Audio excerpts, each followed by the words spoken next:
Mustafa Hussein memberikan saingan yang sangat hebat kepada Tengku Abdul Rahman hinggakan Tengku hanya menang satu undi sahaja. Kalau ada dua undi pergi kepada Mustafa Hussein, sejarah akan berubah, tuan-tuan. Tapi itulah ketentuan Allah lagi hebat. Maka Tengku naik menjadi presiden, kalah hanya satu undi sahaja. Dan lepas kalah satu undi itu, walaupun satu undi, Mustafa Hussein tidak lagi disebut namanya selepas itu. Sudah hilang daripada radar para pejuang. Tapi dia terus menjadi pejuang, menjadi orang yang dikenali. Tuan-tuan, sejarah ni tak ada dalam buku sejarah, tuan-tuan. Yang tu kita kena reveal supaya orang boleh tahu apa yang sedang terjadi. Sallallahu ala Muhammad, sallallahu ala Muhammad, sallallahu ala Muhammad, sallallahu ala Muhammad. A'udzu billahi as-sami'il 'alim minasy syaithanir rajim. Bismillahirrahmanirrahim. Assalamualaikum warahmatullahi wabarakatuh. Alhamdulillahilladzi arsala rasulahu bil huda wa dinil haqq liyuzhirahu 'ala ad-dini kullihi wa kafa billahi shahida wa kafa billahi wakila. Allahumma salli wa sallim wa barik ala Muhammad wa ala alihi wa sahbihi wa man tabi'ahum bi ihsanin ila yaumiddin, amma ba'd. Faya ibadallah ittaqullah, usikum wa nafsi bitaqwallah. Faqad fazal muttaqun. Rabbi shrah li sadri wa yassir li amri wahlul 'uqdatam min lisani yafqahu qawli. Rabbana zidna ilma warzuqna fahma. Wa qala Allah Ta'ala fi kitabihil aziz, a'udzu billahi minasy syaithanir rajim. Wa'iddu lahum mastata'tum min quwwatin wa min ribatil khayl turhibuna bihi aduwallahi wa aduwakum. Dan bersediakanlah dan sediakanlah untuk menentang musuh-musuh yang menceroboh dengan segala kekuatan yang dapat kamu sediakan. Dari pasukan berkuda yang lengkap sedia untuk menggerunkan dengan persediaan itu musuh Allah dan musuh kamu serta musuh-musuh lain dari mereka yang kamu tidak ketahui. Sadaqallahul azim. Pertamanya marilah kita memanjatkan syukur pada Allah Subhanahu wa taala. Alhamdulillah pada malam ini dapat kita bertemu.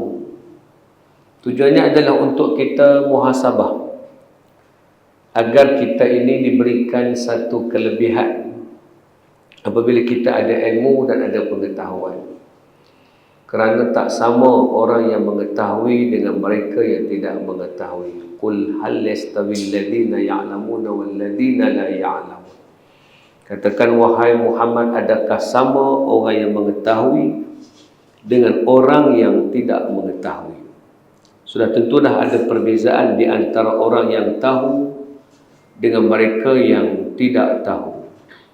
Bahkan Nabi pernah sebut lebihnya orang alim ini atas abid.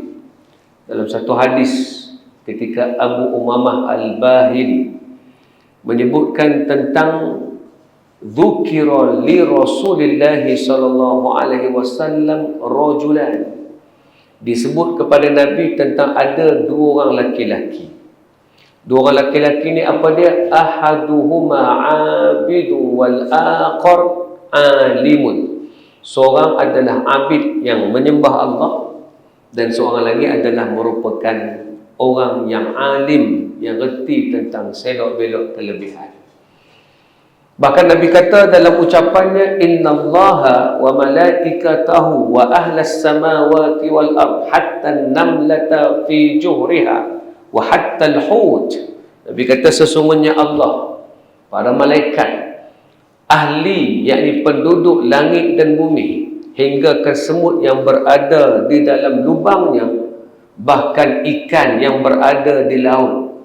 La yusalluna ala muallimil nasil khair, bahawa semua itu akan berselawat, mendoakan, memuji dan memberikan sanjungan kepada muallim, orang yang menuntut ilmu dengan kebaikan. Maknanya orang alim ini ada pengetahuan sangat berbeza dengan abid.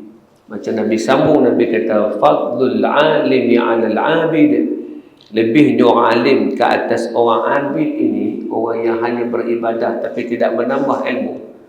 Kafadli ala adnakum, macam lebihnya aku atas kamu semua. Nabi nak bagi satu gambaran.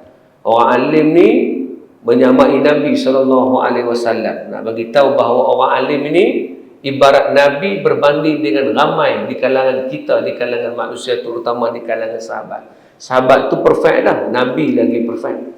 Orang abid ni bagus dah, bagus lagi orang alim. Kerana apabila kita ada satu ilmu yang orang lain tidak ada, urusan agama kita mudah selangkah berbanding dengan abid yang tidak memiliki keilmuan. Ini yang menyebabkan perlunya kita ambil sikap untuk belajar, bersedia. Sebab tu ayat yang saya bacakan mula-mula tadi dalam suratul Anfal ayat 60, wa'iddu lahum mastata'tum min quwwah. Standby kamu, bersedia kamu untuk mengisi kekuatan, mengisi kehebatan. Semua itu adalah berdasarkan dengan ilmu. Lebihnya Adam berbanding dengan malaikat bukan kerana hasil penciptaan. Kalau hasil penciptaan sudah tentulah malaikat lebih dijadikan pada nur, manusia dijadikan pada tanah. Membezakan manusia dengan makhluk yang lain adalah kalau ikut sifat kejadian manusia lebih buruk, lebih hanyir, lebih berbau berbanding dengan nur, berbanding dengan nar, api. Di situ membuktikan bahawa yang lebihnya apabila wa'allama Adam al-asma'a kullaha thumma 'aradahum 'alal malaikah faqala anbi'uni bi asma'i haula'i in kuntum shadiqin. Bila Allah ajar kepada Adam nama-nama benda dan fungsinya, Allah pun suruh malaikat cerita anbi'uni bi asma'i haula, cerita semua nama benda-benda ni. Yang tadi Nabi Adam diberikan ilmu, tapi malaikat Allah suruh cerita tanpa diberikan pengetahuan, menyebabkan malaikat menjawab qalu subhanaka la ilma lana illa ma 'allamtana innaka antal alimul hakim. Kan kami tak tahu ya Allah, suci Engkau ya Allah, kami tak mengetahui melainkan apa yang Kau ajar kepada kami. Di situ saja kita nak peringatkan, jangan orang rasa malas nak menambah ilmu. Sebab mendengar kuliah ini sekurang-kurangnya memberikan kita sedikit beza. Maklumat yang berbeza ini mengubah persepsi kita, tuan-tuan. Kalau maklumat tak sampai, kita akan rasa bahawa kita adalah orang-orang yang hanya memiliki maklumat lama. Bila kita memiliki maklumat lama, tuan-tuan, tidak ada penambahan terhadap maklumat baru, dia akan menjadikan kita agak ketinggalan. Manusia ditinggalkan bukan kerana kekuatan tubuh badannya, tertinggal kerana dia kekurangan ilmu yang sepatutnya dia ada. Jadi sebab itulah bila kita faham konsep ini, kita faham bahawa persediaan terutama ke arah keilmuan, pengetahuan menjadi satu benda yang sangat perlu di dalam kehidupan kita hari ini. Muslimin, muslimat dirahmati Allah Subhanahu wa taala, saya belum ada tajuk khusus lagi untuk dibincangkan menggunakan kitab atau sebagainya. Nanti saya akan confirm balik. Kalau seandainya di sini perlu pakai kitab, kita pakai kitab lah. Sebab saya katanya setiap hari Jumaat ketiga ini adalah giliran saya. Saya akan cuba pakai kitab lah. Kalau tidak perlukan kitab, saya akan bawa beberapa tajuk yang sesuai, berpandukan juga kepada kitab-kitab rujukan lah. Bukan sembrono begitu. Tapi kalau perlukan kitab, kita akan bincang baliklah apa pengajian yang perlu ada yang sesuai dengan apa yang saya boleh bentangkan, insya-Allah. Tapi pada malam ni, sekadar kuliah umum, kita bercerita tentang berkenaan dengan persediaan. Jadi sebab apa? Bila kita bersedia, walaupun kita tak dapat benda yang kita sudah buat, kita dah deliver, tapi tak dapat, tak apa. Yang penting kita sudah bersedia. Kita sudah pun memenuhi tuntutan. Yang kita bimbang, bila datang peluang, dia dipanggil datangnya luck pada orang, datangnya satu peluang untuk manusia buat benda yang lebih bagus. Tiba-tiba bila diberi peluang, dia kata aku tak bersedia, aku tak tahu, aku tak mampu. Yang itu kita takut. Sebab bila tak bersedia, peluang yang datang itu akan disia-siakan. Bila dah bersedia, peluang yang datang tu datang dan kita buat persediaan itu. Tiba-tiba tak dapat, tak apa. Yang penting kita tak kecewa kerana kita sudah pun bersedia, tuan-tuan. Sebab tu ada satu cerita menarik yang saya kira cerita ni jarang diceritakan. Saya suka sangat membaca sejarah ni kerana sejarah ni adalah satu panduan, kerana walaupun manusianya berbeza, tapi watak-watak tu tetap sama di setiap zaman. Sebab tu baru ni orang duk kempen baca satu buku Morgan Housel, buku bertajuk Same as Ever, tuan-tuan. Same as Ever. Buku tu cerita tentang orang selalu tanya apa prediction untuk masa depan, apa ramalan untuk masa depan, predik kamu macam mana untuk satu zaman yang akan datang. Sukar nak buat prediction pada benda yang akan datang. Jadi Morgan Housel bila dia tengok benda tersebut, dia kata, dia fikir satu tajuk. Apa benda yang tak pernah berubah? Apa benda yang dia akan repeat, dia infinity, kok mana pun dia akan ulang balik benda yang sama. Jadi teknologi ke tak jadi teknologi ke, ada AI ke, jatuh ekonomi ke, bangun ekonomi ke, apa yang menyebabkan benda tak berubah? Maka dia buat kajian, sebab tu dia tulis buku Same as Ever. Ada benda sama je, ever, tiap masa pun tak akan berubah. Apa benda tak akan berubah, tuan-tuan? Perangai manusia tak akan berubah. Manusia rakus, manusia cerdik, manusia ambil peluang, manusia nakkan kekayaan, manusia yang tak sabar, dia adalah benda yang sama. Jadi Same as Ever ni nak cerita bahawa kalau kita nak tahu manusia masa depan macam mana, tengok rutin yang tak pernah berubah itu. So, antara benda yang cantik untuk tengok rutin tak pernah berubah adalah melihat sirah. Akan ada watak di dalam sirah itu akan datang. Apa yang pernah wujud orang di zaman Nabi, watak seumpama Nabi, akan ada ulangan balik kerana manusia tak pernah berubah. Sejak daripada kejadian Adam sampailah kiamat nanti tak pernah berubah.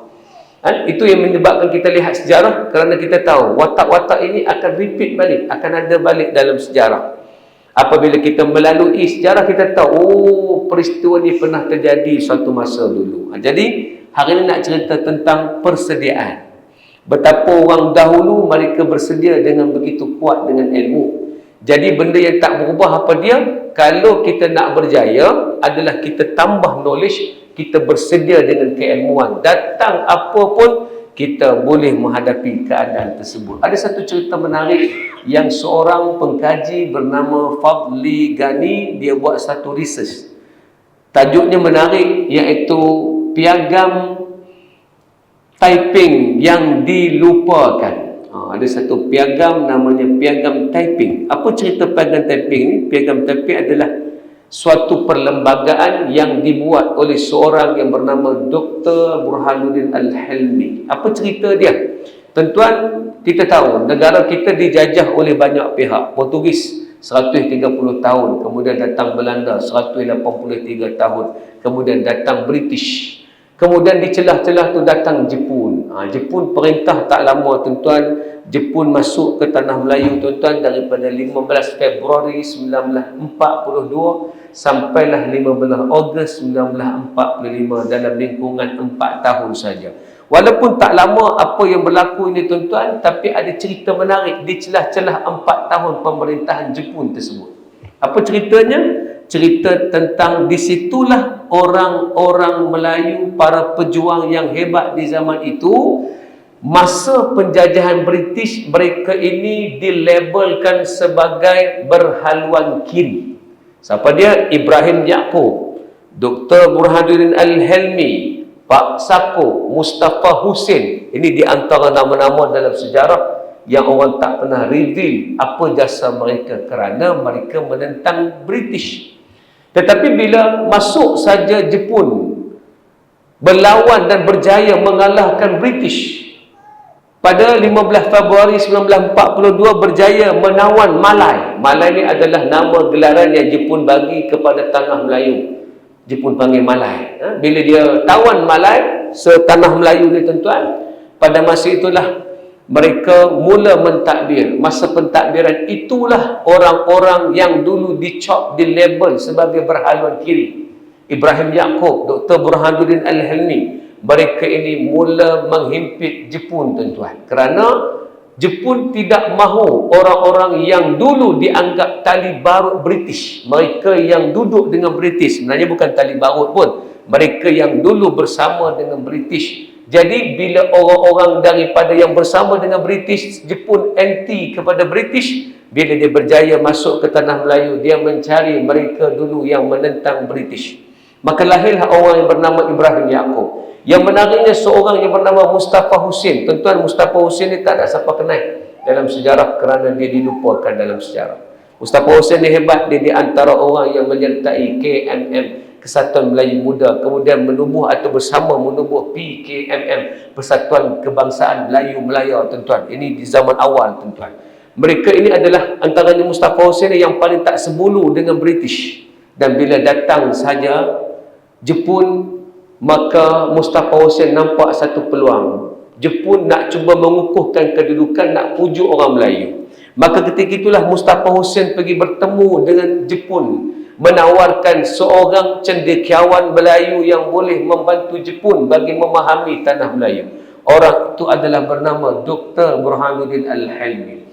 Maka ketika tawaran itu ataupun offer itu cuba diberikan kepada Dr. Burhanuddin Al-Hilmi, akhir sekali Dr. Burhanuddin Al-Hilmi dilantik sebagai penasihat adat istiadat Melayu di pejabat propaganda di Singapura, tuan-tuan. Jadi dia dilantik. Dr. Burhanuddin bukan tali barut Jepun, bukan. Ni bukan cerita macam Cik Piramli cerita tu, jangan salah faham. Bukan apa nama kawan tu? Apa nama tu tahu? Hak Sarjan Hasan buh menampak tu. Bukan Pung. Hak tu hak Sarjan Hasan buh menampak tu. Sarjan Hasan Itulah Hasan, Sarjan Hasan Piramli Lakon tu.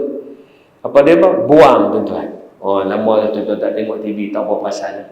Buang nama kawan tu. Jadi ni bukan cerita buang. Buang ni pengkhianat. Ini bukan cerita pengkhianat. Sebab tu Dr. Burhanuddin awal-awal dia sebut. Dia kata apa yang berlaku hari ini adalah ibarat aku berada di dalam, ibarat seumpama Musa berada dalam istana Firaun. Tak boleh buat apa. Ada peluang. Tapi apa yang Jepun buat tu jahat. Apa yang Jepun buat tu tak betul. Tapi bila dapat peluang agar Islam tak teruk sangat di zaman hari itu, maka peluang tu dia ambil. Sebab tu dia ulang. Dia kata bahawa ini ibarat Musa sedang berada dalam istana Firaun. Tujuan kita duduk bersama Jepun pun agar orang Melayu tak kena hukuman yang sangat teruk dan Islam dapat dijalankan dengan baik. Tuan-tuan, Jepun dia anti agama. Dan Jepun juga anti kepada mereka-mereka yang cuba memperjuangkan sesuatu perjuangan melawan penjajah, tuan-tuan. Tapi bila dia lantik saja Dr. Burhanuddin, banyak perkara yang Dr. Burhanuddin dapat stop dan off. Antara yang perkara Jepun nak buat sangat, dia perintahkan Dr. Burhanuddin untuk menghapuskan sembahyang. Solat ni kalau boleh jangan. Masa itulah Dr. Burhanuddin cari jalan macam mana supaya Jepun ni tak pergi ke situ dulu. Jangan duk buat benda-benda yang macam tu. Jadi ada dua persidangan ulama besar yang dibuat oleh Dr. Burhanuddin di bawah Jepun. Satunya persidangan ulama Semalai dan Sumatera. Panggil seluruh ulama Sumatera dengan ulama Semalai, setanah Melayu, tuan-tuan, berkumpul di Shonan, tuan-tuan. Shonan adalah di Singapura, gelaran untuk Singapura. Maka berjaya dibuat persidangan tersebut dan persidangan itu membuktikan ada seorang ulama daripada Delhi, iaitu Buya Hamka, datang ke tanah Melayu menyertai persidangan yang dibuat oleh Dr. Burhanuddin Al-Hilmi di bawah kerajaan Jepun. Kejayaan pertama itu menyebabkan dia menganjurkan pula perhimpunan yang kedua, iaitu ulama Semalai sahaja. Dan kali ini bukan dibuat di Shonan, bukan dibuat di Singapura, tapi kali ini dibuat di Taiping, Perak. Dr. Burhanuddin memang base dia adalah di Taiping, Perak. Jadi bila dibuat di Taiping, Perak, semua ulama datang. Perbincangan adalah macam mana nak mendapatkan kemerdekaan. Perbincangan macam mana nak pastikan Islam tidak tergugat di bawah penjajahan Jepun. Peluang yang ada itu digunakan. Jadi bukanlah penjajah itu baik, tapi peluang yang ada itu harus diguna pakai. Cerita ni samalah macam Nabi Yusuf AS duduk dalam kerajaan yang tidak Islam demi menjaga suatu kelebihan yang ada. Bila ada kelebihan yang boleh digunakan agar Islam tidak mati di celah-celah tu, tuan-tuan. Ini yang dilakukan oleh Dr. Burhanuddin Al-Hilmi. Sampailah, tuan-tuan, agenda Dr. Burhanuddin jelas, iaitu nak mencapai dan mendapat kemerdekaan daripada Jepun, tuan-tuan. Kenapa nak dapatkan kemerdekaan daripada Jepun? Sebab kalau zaman itu berjaya mendapat kemerdekaan, apa jadi lepas itu bahawa kita merdeka terlebih dahulu. Maka daripada itulah Ibrahim Yaakob. Ibrahim Yaakob ni bukanlah Islami sangat. Yang betul-betul Islami ni adalah Dr. Burhanuddin lah. Termasuklah Mustafa Hussein, dia adalah pejuang berhaluan kiri. Dia bukanlah orang yang alim sangat, tak. Tapi dia sokong Dr. Burhanuddin yang berstatus ulama, pandai hidup dalam keadaan menggabungkan dunia dan akhirat. Tu Mustafa Hussein kata, sepanjang penjajahan Jepun, tiap-tiap malam Dr. Burhanuddin bermunajat pada Allah di solat malamnya, menangis pada Allah agar diberikan kemerdekaan kepada tanah Melayu, tuan-tuan. Maknanya, kenapa kita cakap tajuk Tanah Melayu Merdeka ni? Zaman ini, orang Melayu belum cakap pasal kemerdekaan, tuan-tuan. Ni tahun bila, tuan-tuan? 42, 43, 44 dan 45, tuan-tuan. Zaman ni tak ada siapa cakap pasal merdeka. Zaman Malaya Union 1946 pun belum lagi bercakap pasal kemerdekaan. Tahun 46 orang bercakap tentang hidup Melayu, tuan-tuan, belum bercakap tentang kemerdekaan, tuan-tuan. Nanti kita ceritalah detail-detail tu. Tapi saya nak fokuskan kepada Dr. Burhanuddin yang advance, yang nampak kemerdekaan. Maka ketika itulah dia pun cuba cari jalan, akhir sekali bertemu dengan pemimpin ataupun orang-orang tertinggi dalam pemerintahan Jepun, tuan-tuan. Maka dalam pertemuan tersebut, maka Dr. Burhanuddin, Ibrahim Yaakob dan beberapa orang pemimpin Melayu pada masa itu minta kepada Jepun untuk kemerdekaan. Oh, yang menariknya, Jepun kata boleh nak merdeka, tapi satu syarat, kami nak tengok dulu macam mana bentuk perlembagaan. Nak tengok perlembagaan. Tuan-tuan, nak buat perlembagaan, kalau serah pada ustaz, tuan-tuan agak-agak jadi apa, tuan-tuan? Okey, boleh merdeka, Ustaz Zul buat perlembagaan Jahanam, tuan-tuan. Nak rujuk kitab mana? Tak tahu, tuan-tuan. Nak buka buku apa? Tak tahu.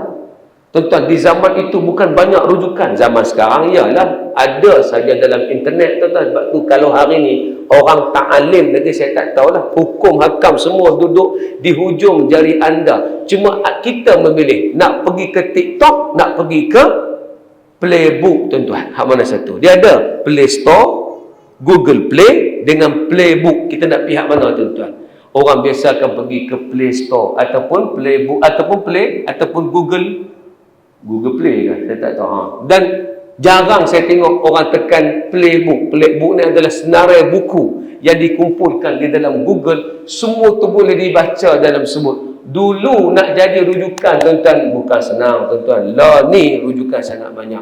Apa yang digunakan oleh Dr. Burhanuddin bila Jepun kata boleh nak merdeka, siapkan satu perlembagaan. Maka Dr. Burhanuddin pun pada masa itu mengambil perlembagaan Amerika Syarikat untuk dibuat perbandingan.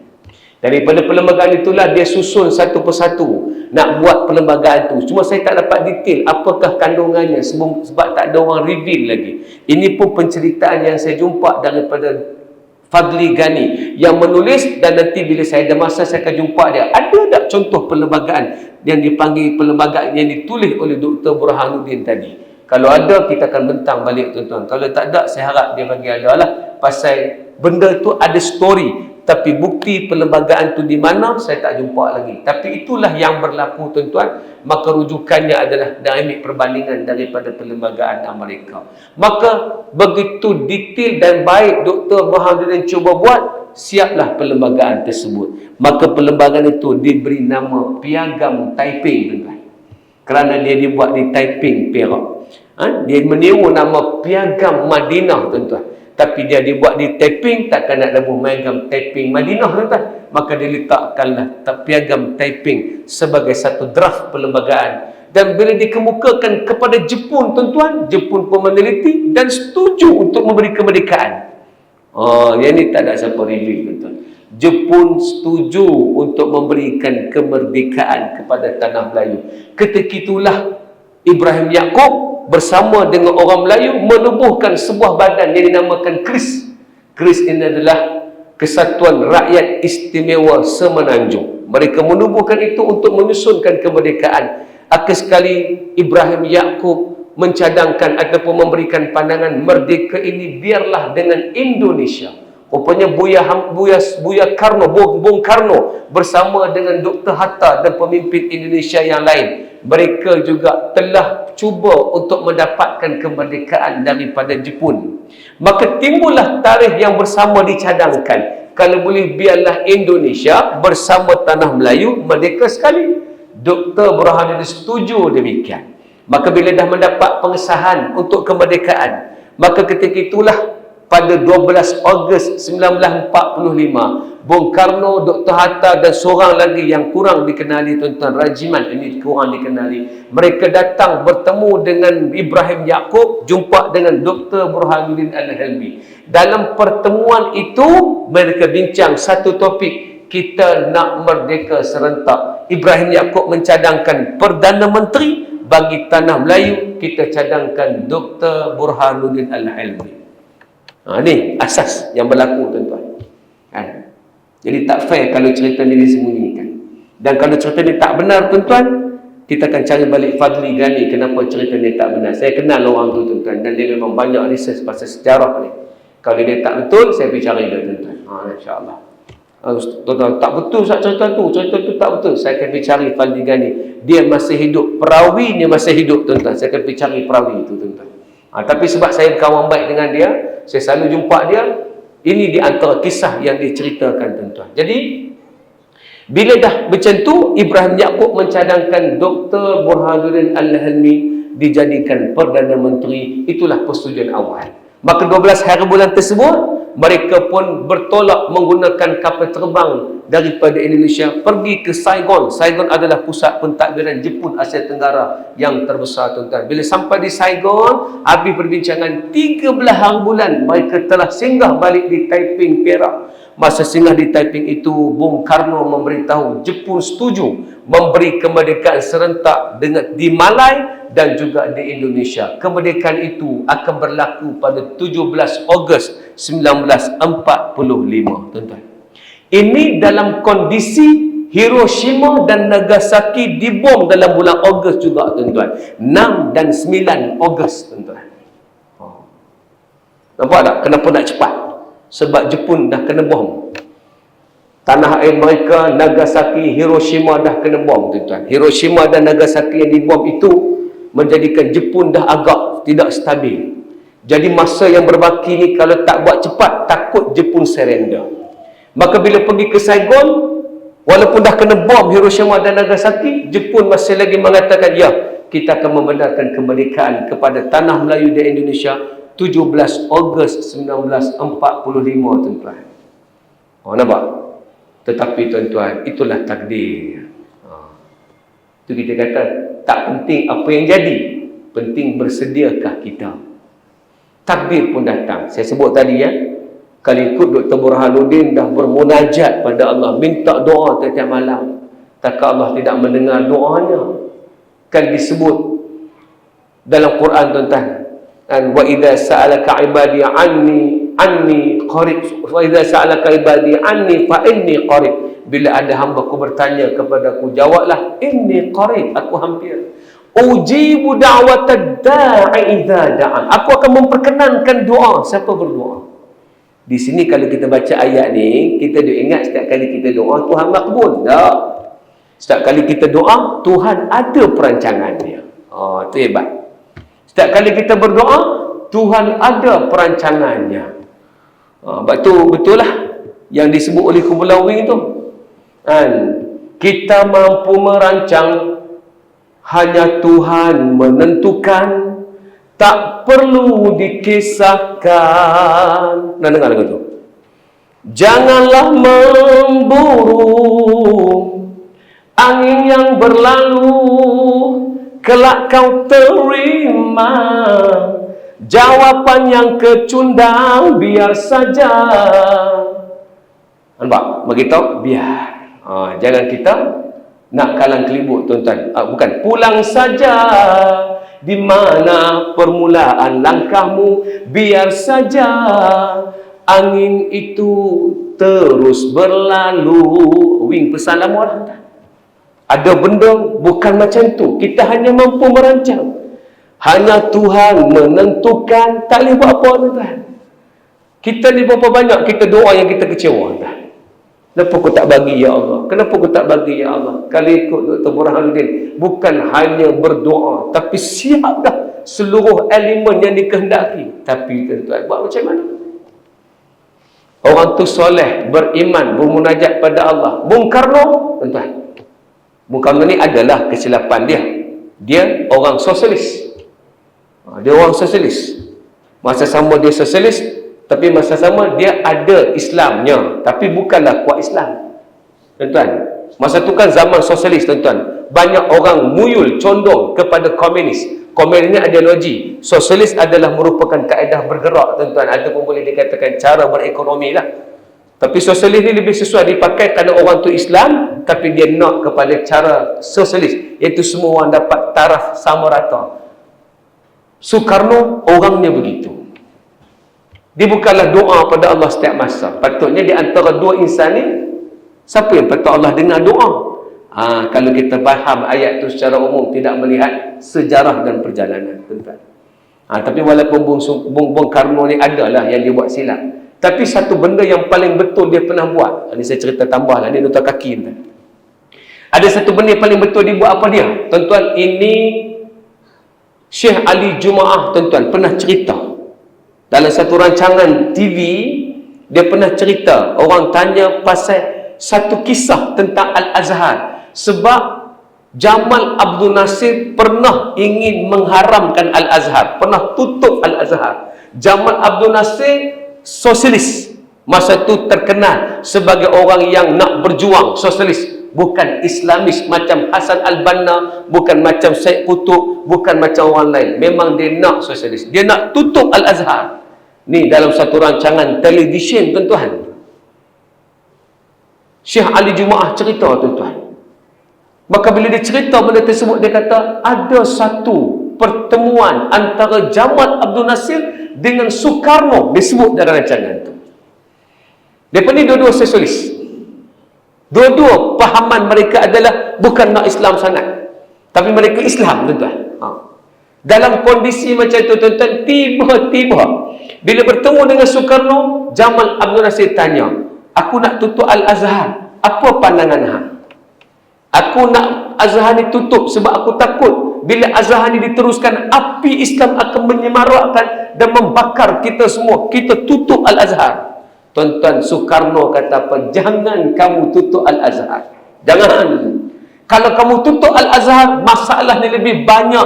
Orang akan menampakkan kamu tidak suka kepada Islam. Yang kamu kena buat, wahai Jamal Abdul Nasir, memperkuatkan Al-Azhar. Biar kamu yang menaikkan Al-Azhar. Biar orang nampak, walaupun kita begini, kita tidak menghalang pada agama. Kata Dr. Ali Jumaah, inilah jasa terbesar Soekarno yang menyebabkan Al-Azhar tidak ditutup kerana ada orang macam dia. Nampak? Sebab tu jangan pandang semua orang jahat. Di celah tu ada kebaikan. Tengok sejarah, baru nampak. Tengok ayat Quran saja tanpa membaca sirah dan sejarah, tak nampak apa-apa, tuan-tuan. Sebab tu iringi ini adalah sejarah dan sirah. Sebab tu saya suka membaca sejarah, sebab saya nak nampak real life tu macam mana. Rupanya betul, bila kita angkat tangan, bukan semua doa Allah makbulkan macam kita nak, tapi Allah ada perancangannya, tuan-tuan. Wa makaru wa makarallah wallahu khairul makirin. Ada perancangan di sisi Allah Subhanahu wa taala, tuan-tuan. Masuk tu berapa? 9 minit lagi. 11 minit lagi, insya-Allah. Panjang lagi. So, jadi Soekarno dan juga Hatta telah pun diberikan tarikh 17 Ogos untuk merdeka. Tuan-tuan, apakan daya, tuan-tuan, walaupun tarikh itu telah ditetapkan, tiba-tiba Jepun surrender 15 Ogos 1945. Tinggal 48 jam saja lagi kemerdekaan akan diisytiharkan, tetapi Jepun surrender, tuan-tuan. Bila Jepun surrender sahaja, tuan-tuan, KRIS, Kesatuan Rakyat Istimewa Semenanjung, yang diasaskan oleh Ibrahim Yaakob, mereka semua pergi ke Indonesia. Mereka tak tunggu di Malai, tuan-tuan. So tu ya. Okey, sambung bazan.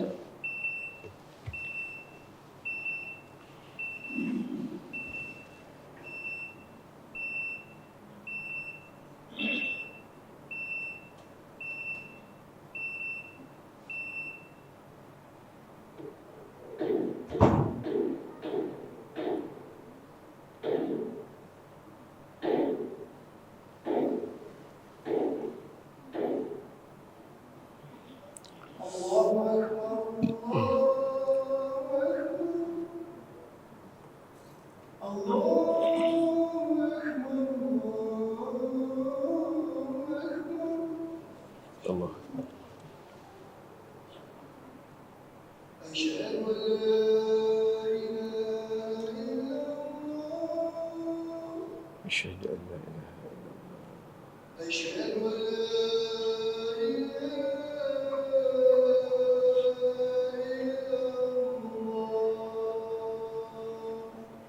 أشهد أن لا إله إلا الله. أشهد أن محمدا رسول الله. أشهد أن محمدا رسول الله. أشهد أن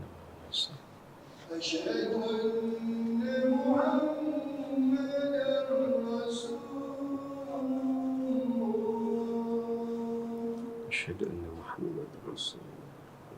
حي على الصلاة. لا حول ولا قوة إلا بالله. حي على الصلاة.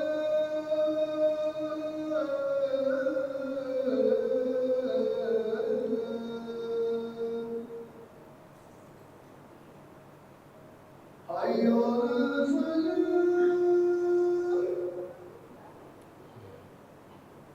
حي على الفلاح.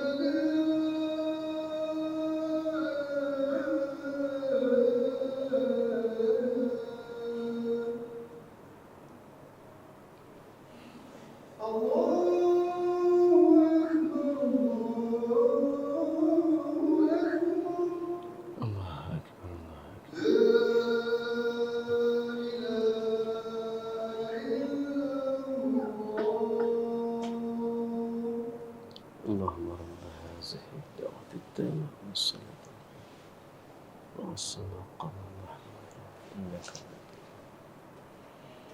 Jadi macam kita sebut tadi bahawa akhir sekali orang-orang yang mengasaskan KRIS mereka lari pergi ke Indonesia kerana mereka mendapati di Indonesia boleh mencapai kemerdekaan. Dr. Burhanuddin tetap berada di tanah Melayu, tuan-tuan. Surrender saja Jepun 15 Ogos 45, BMA terus masuk, tuan-tuan. British Military Administration terus masuk ke tanah Melayu. Tak tunggu lama mereka menguasai balik tanah Melayu. British cepat-cepat masuk tanah Melayu. Sedangkan 17 Ogos 45, Soekarno, Dr. Hatta, Rajiman dan bersama orang Indonesia berjaya mengisytiharkan kemerdekaan mereka, walaupun Jepun sudah surrender kerana Belanda lambat sikit untuk masuk ke sana, menjadikan Indonesia berjaya mendapat kemerdekaan. Tetapi kemerdekaan mereka lepas tu tetap bergaduh, berperang, berlawan dengan Belanda, tuan-tuan, menumpahkan darah kerana perjuangan mereka untuk mencapai kemerdekaan itu adalah dengan cara berlawan, tuan-tuan dan puan. Kita orang Melayu ni Ada satu perangai tak mau gaduh-gaduh, tak apa, tak dapat, duduk tepilah. Tak dapat, tak apalah. Kita pun tak gaduh mana, tidak tuan. Orang Melayu ni ada satu perangai yang bagus. Tak apalah, tak boleh duduk pekan, duduk kampung, tak apa.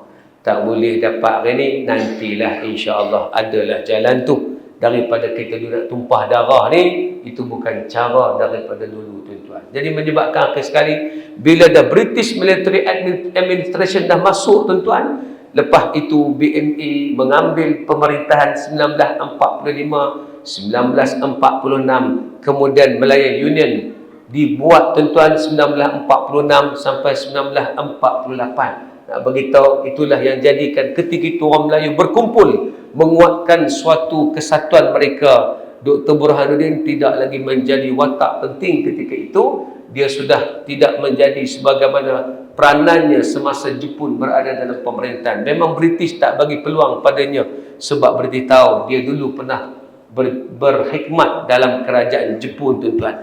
Maka lepas itulah akhir sekali berlakulah persekutuan Tanah Melayu tuan-tuan 48 hingga 57. Lepas itu berlakulah kemerdekaan tuan-tuan. Ada satu fakta menarik yang berlaku ketika Mustafa Hussein tadi yang telah berjuang bersama Dr. Burhanuddin, akhir sekali tak dapat untuk mendapatkan kemerdekaan tanah air. Akhir sekali dia bersama dengan satu parti tuan-tuan. Sekali sebut tu tadi bukan cerita pasal politik yang salah faham, dia adalah fakta sejarah.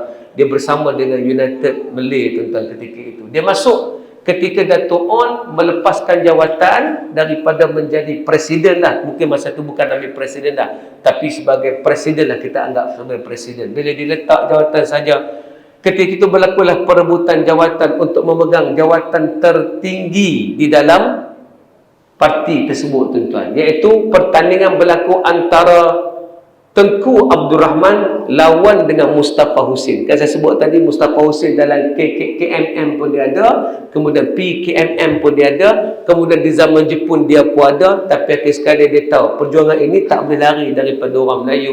Dia menyertai akan parti UMNO ketika itu tuan-tuan. Dan pada pertandingan pertama bila Dato' An melepaskan jawatan, orang tahu Mustafa Hussein ada kekuatan, maka berlakulah pertandingan. Bukan bila Dato' On lepas jawatan, Tengku Abdul Rahman dapat menjadi presiden begitu mudah. Tak tuan-tuan. Ada seorang pesaing dia yang lawan dia, namanya Mustafa Hussein. Maka dia masuk bertanding merebut jawatan tertinggi di dalam parti UMNO ketika itu. Dalam pertandingan itu yang menarik apa dia? Oh ni, Mustafa Hussein memberikan saingan yang sangat hebat kepada Tengku Abdul Rahman, hinggakan Tengku hanya menang satu undi sahaja. Kalau ada dua undi pergi kepada Mustafa Hussein, sejarah akan berubah tuan-tuan. Tapi itulah ketentuan Allah lagi hebat. Maka Tengku naik menjadi presiden, kalah hanya satu undi sahaja. Dan lepas kalah satu undi itu, walaupun satu undi, Mustafa Hussein tidak lagi disebut namanya selepas itu. Sudah hilang daripada radar para pejuang. Tapi dia terus menjadi pejuang, menjadi orang yang dikenali. Tuan-tuan, sejarah ni tak ada dalam buku sejarah tuan-tuan. Yang tu kita kena reveal supaya orang boleh tahu apa yang sedang terjadi. Ini bukan tujuan menjadi orang yang bias kepada mana-mana. Tuan-tuan, anggaplah ini pengajian ilmiah. Kalau tuan-tuan ada muyul condong pada mana-mana, istighfarlah pada Allah banyak-banyak. Kerana kita bukan nak ajar dan nak ajak tuan-tuan condong ke mana-mana, tapi sebagai fakta kita kena tahu. Dan kita bersyukur kerana kita merdeka pada 31 Ogos 1957. Walaupun terlambat sedikit, ialah daripada tahun 45 sampai 57 barulah kita mendapat kemerdekaan. Dr. Burhanuddin terus berjuang walaupun dia tidak menjadi orang penting dah dalam kerajaan, dalam mana-mana tempat ketika itu. Tapi dia tidak pernah berhenti menyatakan perlunya ada kemerdekaan untuk umat Islam pada masa itu. Jadi semuanya baik. Tengku baik, tuan-tuan. Tun Dr. Ismail baik, tuan-tuan. Tun Razak baik. Semua orang ni adalah watak-watak penting dalam sejarah. Baca same as ever, nampak watak-watak ni akan ada lagi satu hari nanti dan tengah ada di zaman kita. Maka kita kena diri. Siapa yang sama dengan Dr. Burhanuddin? Siapa yang sama dengan Tengku? Siapa yang sama dengan Mustafa Hussein? Orang tu akan ada balik kerana watak manusia tidak pernah berbeza, walaupun nama, tempat ataupun teknologi saja yang berbeza, tuan-tuan. Tapi manusia, tetap ada benda-benda sebagai manusia, tuan-tuan. Jadi, baca sejarah ini sebagai satu pengetahuan. Cuma yang menarik adalah tu yang saya dapat pengajaran terbesar, walaupun tak capai. Bersedia tak? Itu soalan dia.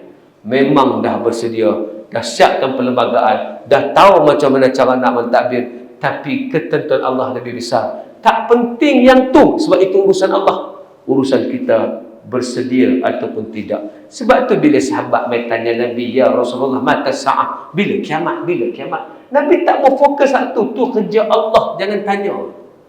Mata sa'ah, bila kiamat, bila kiamat? Nabi tak jawab as-sa'ah demikian. Tak. Nabi jawab apa? Ma'addatta laha, apa yang hang bersedia? Nabi convert soalan tu, Nabi divert soalan tersebut daripada bercakap tentang bila kiamat. Nabi tanya, apa yang hang sediakan? Nampak? Di situ menjadi persoalan. Ma'adatta laha.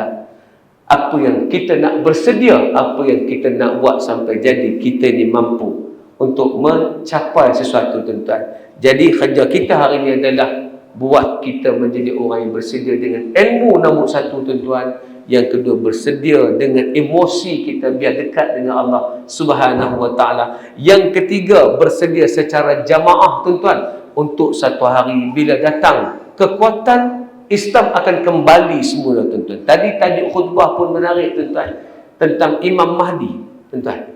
Tuan-tuan dengar tak khutbah tadi? Kenapa kat Telenor habis, tuan-tuan? Dengar tak, tuan-tuan, tajuk khutbah? Di Kuala Lumpur kan? Kuala Lumpur tak ada lah. Kalau di Selangor, tuan-tuan, Kuala Lumpur tajuk dia, tuan-tuan. Di Selangor tajuk dia tadi Imam Mahdi. Satu perkataan yang menarik adalah dalam hadis tentang apabila Imam Mahdi memerintah nanti 7 atau 8 tahun manusia akan aman dengan kebaikan. Cuma nak sampai tahap tu, bersediakah kita?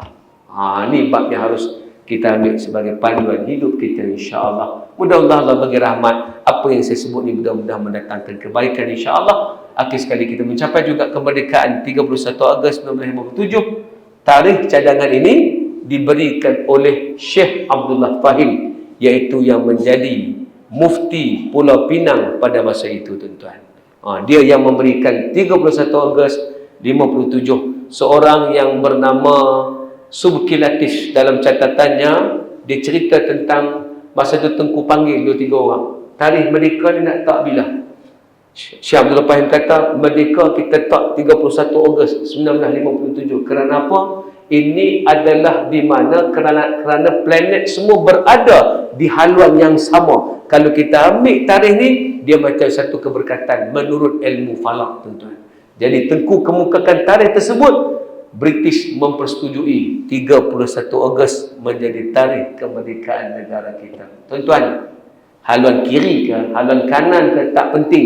Yang penting semuanya Islam dan buat kerja sampai berjaya. Jangan kita jadi tukang tengok sudah tak buat apa-apa. Kurang-kurangnya kita tahu tugas kita apa, kita buat. Tugas saya menyampai, tuan-tuan. Tugas tuan-tuan mendengar dan sampaikan pula pada orang lain.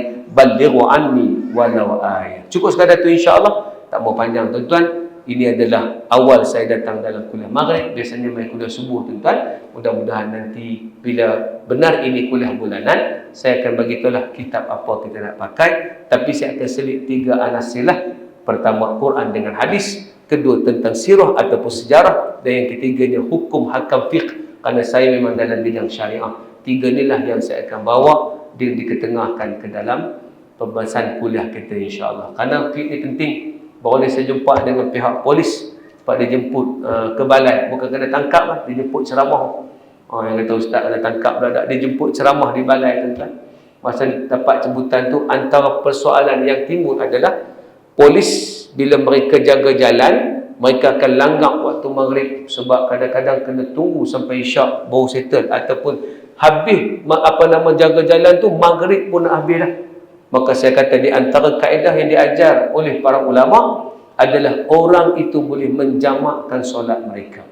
Menjamakkan solat antara maghrib dengan isyak, tetapi jamak takhir. mereka tak boleh qada, mereka kena jamak takhir, maka balik ke rumah jamaklah tuan-tuan. Rupanya bila orang-orang yang menjadi polis ni dengar, dia jadi lapang. Betul lah ustaz, kami kadang-kadang tak ada balik, kadang-kadang tak ada solat. Bila tak ada solat, tak solat terus ni tuan, solat isyak maghrib pun terlepas macam tu, pasal dah terlepas.